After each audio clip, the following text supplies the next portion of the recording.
Hello, my name is Daniel Christian. I'm an AWS certified cloud solutions architect and a student at ECAS Cloud.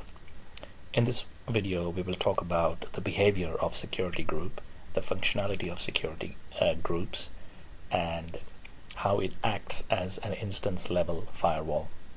So as you can see the topography here, we're going to create a Windows instance in a public subnet and a Linux instance in a private subnet. We will give connectivity to a Linux instance with a NAT instance placed in the public subnet. And in terms of the security group rules, for the Windows security group, we will have inbound rules where RDP would be my IP, so it would be only I would be able to establish an RDP connection from my IP, and there will be an HTTP port 80 for anyone. With regards to Linux, there will also be an inbound rule where the subnet of the Windows would only be allowed, and HTTP. With regards to outbound, it would be allow all. So over here we have a VPC with two subnets, a public and a private subnet.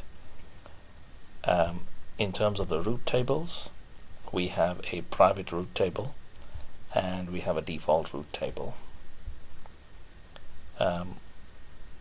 We have an internet gateway which is attached to the VPC. With regards to the private route table, we have a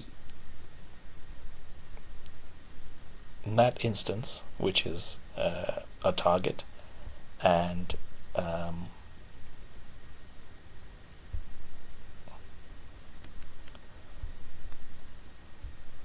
in terms of the subnet associations, it is associated with the private subnet. So 10.0.2.0 is the private subnet, and 10.0.1.0/24 is the public subnet. Over here we've launched Windows in public subnet, Linux in private subnet with IP disabled. So the Linux instance in private does not have an IP address, IPv4 address. NAT instance has been created in the public subnet. In terms of the security group, as we can see here, Windows security group, the public subnet instance security group has got RDP, and the source is my IP address here, and HTTP is on port 80. For the Linux security group, the SSH is on port 22, and the source is the public subnet, and HTTP on port 80, source anywhere. We also have a custom security group for the NAT instance where the inbound rule states all traffic, and the source is the private subnet, as you can see here. We have launched the Windows instance, and we have connected the Linux instance into the Windows instance.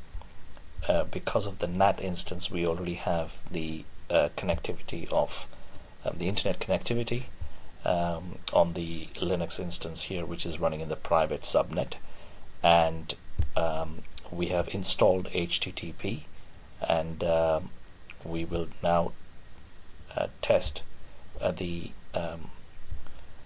HTTP, the web server which has been installed, and as you can see, this is the IP, the private IP, and we have been able to launch this web page onto the Windows instance from the Linux, which has been launched into the Windows instance as well. So the Linux has been launched into the Windows, and it has NAT instance connectivity